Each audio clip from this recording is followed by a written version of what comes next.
So a man is discussing his fear of dying with his parish priest. "Father," he said, I would really feel more comfortable if I just knew a little bit more about what heaven's like.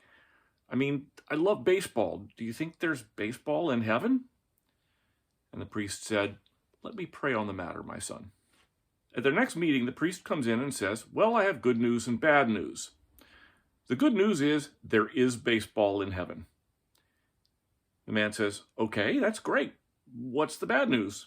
And the priest says, "You're playing shortstop on Friday." Boom, boom, psh. Most of us aren't in any particular rush to die and would go to significant lengths to postpone the event. Even those of us who believe in a pleasant afterlife, with or without baseball, are usually content to wait as long as possible to get there. And beyond our own fears about dying, there's the grief and loss suffered by our loved ones. If we are well and truly gone after we die, even if there is an afterlife, it's understandably devastating to the people who care about us. Well, with a new machine learning chatbot developed by Microsoft, maybe gone isn't gone permanently. What this piece of software does is it goes through your emails, text messages, social media posts, and things like that, and draws out what I would call elements of style. Things like typical word choice, sentence structure, use of humor or figurative language, that sort of thing. Once it has sufficient data, it can then converse with your family and friends in a way that is damn near indistinguishable from the real you. Which, in my case, would probably include being impossibly nerdy, having a completely warped sense of humor, and saying fuck a lot. If you find this idea kind of repellent, you're not alone. Once I'm gone, I really don't want anyone digitally reincarnating me, because after all, whatever it is that they're talking to isn't me. All it really is a convincing mimic, using information from the data that it collected, and then running it through an algorithm to create an output that is realistic sounding.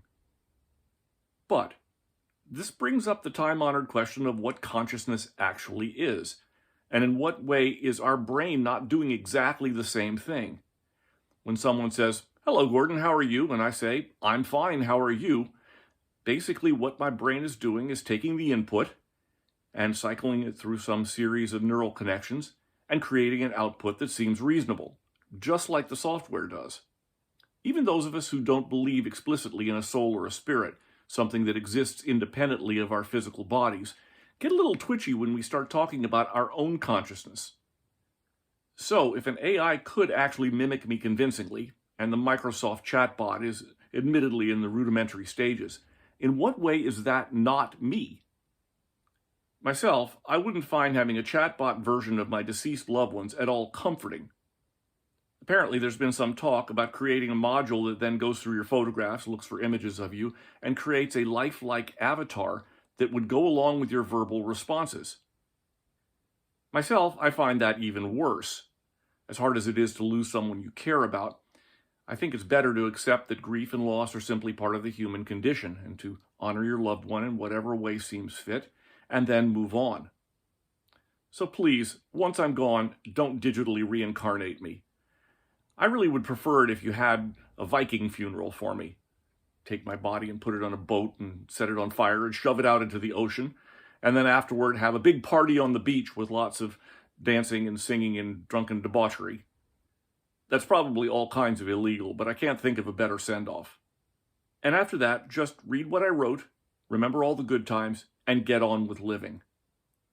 Maybe there's an afterlife and maybe there isn't, but one thing that I think we all can agree on is that the life we have right now is too precious to waste. If you enjoyed this video, please give us a thumbs up, our resources are down there, and please subscribe to our channel. Thank you.